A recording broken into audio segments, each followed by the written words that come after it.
Morning Spirit. Selamat pagi, semangat pagi. Shalom Bapak Ibu dan saudara-saudariku yang dikasihi oleh Tuhan Yesus, bertemu kembali di dalam Morning Spirit. Pagi ini kita akan belajar firman Tuhan dengan tema mengalahkan kejahatan dengan kebaikan. Bapak Ibu saudara-saudariku, hidup orang Kristen tidak terluput dari konflik. Bahkan dari kejahatan, ketidakadilan dan berbagai macam masalah yang lain. Dalam kitab Roma 12, saudaraku, Rasul Paulus menulis kebenaran firman Tuhan. Bukan untuk orang Kristen yang hidup nyaman, saudaraku, ya bukan. Tetapi bagi orang Kristen yang sedang menghadapi konflik, tekanan hidup, masalah, penolakan, bahkan penganiayaan.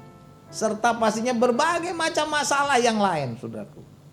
Nah, dalam Roma 12 ayat 17 sampai 21 adalah puncak etika Kristen yang sejati dan rohani tentang bagaimana orang Kristen dapat hidup sebagai saksi Kristus di tengah-tengah dunia yang jahat, di tengah-tengah dunia yang penuh dengan konflik, dengan berbagai macam masalah dan kejahatan. Kita akan belajar 3 kebenaran seperti biasa pada saat ini dari Roma 12 ayat 17 sampai 21 dengan tema bagaimana kita sebagai orang Kristen dapat mengalahkan kejahatan atau konflik atau masalah apapun dengan kebaikan. Kebenaran yang pertama, saudaraku, kita jangan membalas kejahatan, tetapi lakukanlah yang baik. Roma 12 ayat 17 berkata, jangan membalas kejahatan dengan kejahatan. Lakukanlah apa yang baik bagi semua orang. Bagi semua orang. Wow, saudaraku ya. Kata membalas di sini ini menunjukkan naluri manusia dalam hidup yang lama, saudaraku ya. Dalam hidup lama prinsipnya adalah kejahatan dibalas dengan kejahatan. Tapi di sini Rasul Paulus menegaskan standar hidup baru bagi orang Kristen. Bukan reaksi secara emosional, tetapi pilihan dengan kesadaran iman untuk selalu berbuat baik. Berbuat baik bagi semua orang, artinya berbuat baik tidak terbatas pada orang-orang tertentu saja. Orang-orang yang mungkin baik kepada kita, tetapi juga yang kita berbuat baik kepada orang yang berbuat jahat kepada kita, yang menyakiti kita, yang menipu kita, yang memfitnah kita. Saudaraku, ini bukan kelemahan, ini bukan kelemahan. Ini adalah kemenangan karakter yang disaksikan oleh Tuhan Yesus yang ada dalam diri kita sebagai orang-orang yang percaya. Matius 5 ayat 44 berkata, tetapi aku berkata kepadamu, kata Tuhan Yesus, kasihilah musuhmu dan berdoalah bagi mereka yang menganiaya kamu. Jadi kita harus mengerti firman Tuhan yang mengajarkan kepada kita bahwa orang Kristen dipanggil bukan untuk menang dalam pertengkaran-pertengkaran, tetapi kita menang dalam keserupaan atau menang karena kita menjadi serupa dengan Kristus.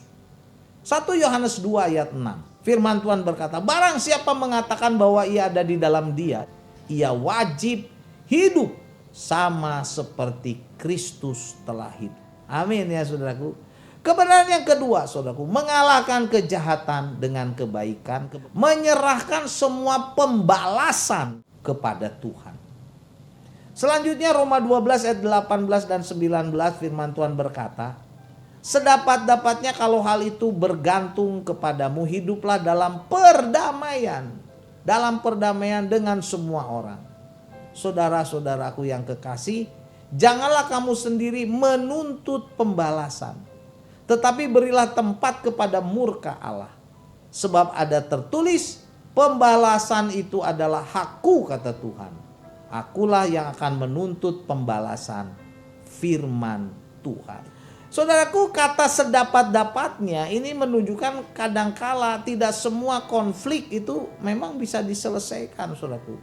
Tetapi tanggung jawab kita adalah melakukan bagian kita, yaitu hidup dalam perdamaian dengan semua orang. Kita mau berbuat baik kepada siapapun.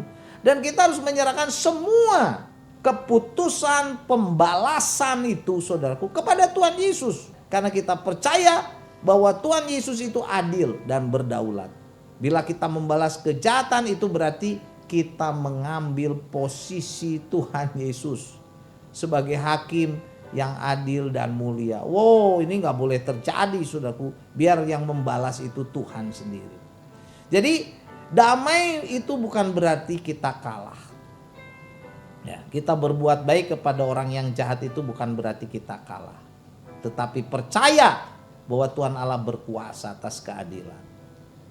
Orang percaya dipanggil untuk hidup damai dengan semua orang tanpa mengorbankan kebenaran. Sambil mempercayakan semua keadilan kepada Tuhan yang Maha Kuasa. Dialah yang layak untuk menghakimi dan membalas, saudaraku, bukan kita. Ya, amin ya. Dan kebenaran yang ketiga, saudaraku, mengalahkan kejahatan dengan kebaikan adalah kasih yang nyata, penuh kebaikan. Itu mengalahkan kejahatan. Selanjutnya Roma 12 ayat 20 dan 21 firman Tuhan berkata, jika seterumu lapar, berilah dia makan. Jika ia haus, berilah dia minum. Dengan berbuat demikian kamu menumpuk bara api di atas kepalanya. Janganlah kamu kalah terhadap kejahatan, tetapi kalahkanlah kejahatan dengan kebaikan. Nah, saudaraku, kebaikan yang diajarkan oleh firman Tuhan ini bukan kebaikan yang pasif, tetapi kasih itu aktif. Dan dengan sengaja kita berbuat baik. Memberi makan dan minum kepada musuh adalah tindakan kasih yang aktif, yang dapat menyadarkan hati nurani orang yang memusuhi kita. Kemudian kata menumpuk bara api di atas kepalanya, ini bukan menghukum mereka, tetapi gambaran rasa malu dan penyelesaian yang bisa terjadi, saudaraku, ya, kepada orang yang memusuhi kita, yang akan membawa pertobatan bagi mereka. Ayat ini mengajarkan kepada kita bahwa kebaikan adalah senjata rohani yang paling ampuh, yang paling kuat untuk menjamah seseorang yang hidup dalam dosa, yang hidup dalam dendam, kepahitan, permusuhan.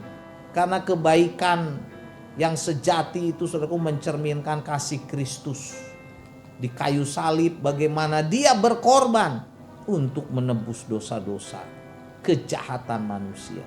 Jadi kejahatan tidak dapat dikalahkan dengan kekuatan, tetapi dikalahkan dengan kasih, kebaikan yang berani, kasih yang rela berkorban, saudaraku. Haleluya.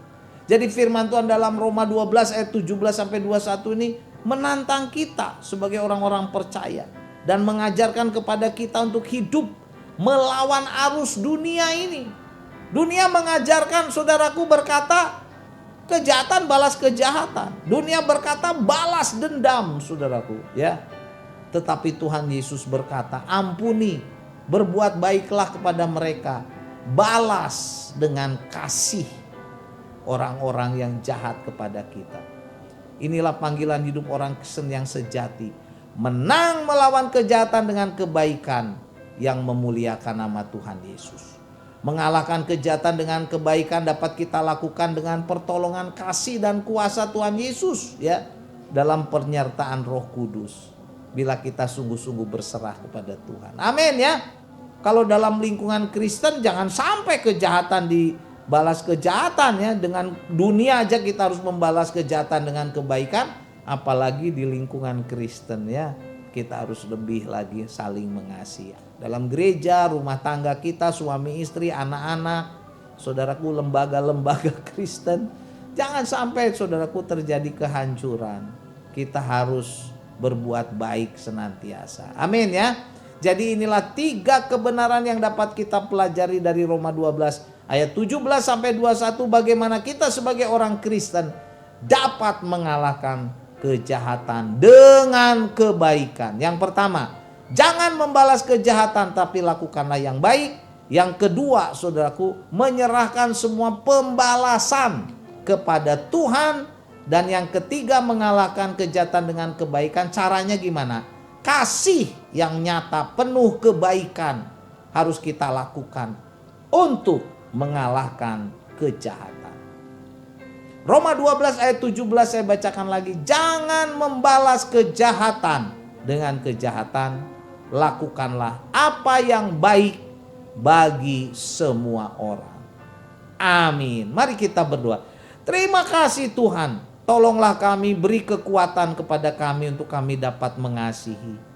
Oh Tuhan, kami mau hidup dalam kebenaran-Mu. Kami tidak mau membalas kejahatan dengan kejahatan, tapi mau membalas apapun kejahatan orang dengan kebaikan. Kebaikan yang Tuhan ajarkan kepada kami. Berkati kami semua sebagai orang-orang percaya, supaya kami menjadi terang dan garam. Kami rela berbuat baik kepada siapapun, bahkan orang yang jahat kepada kami. Inilah doa kami Tuhan, kuatkan kami, teguhkan kami. Berkati hidup kami, keluarga kami, pelayanan kami, gereja di mana kami melayani. Dalam nama Tuhan Yesus kami berdoa. Amin. Amin Bapak Ibu dan saudara-saudariku yang dikasihi oleh Tuhan Yesus. Seperti biasa, kalau kita diberkati oleh Morning Spirit, jangan lupa klik like, subscribe, bunyikan loncengnya supaya bisa mengikuti Morning Spirit ini terus. Dan kalau kita diberkati oleh Morning Spirit ini, bagikan kepada banyak orang supaya banyak orang pun diberkati. Sampai bertemu dalam Morning Spirit selanjutnya. Morning Spirit.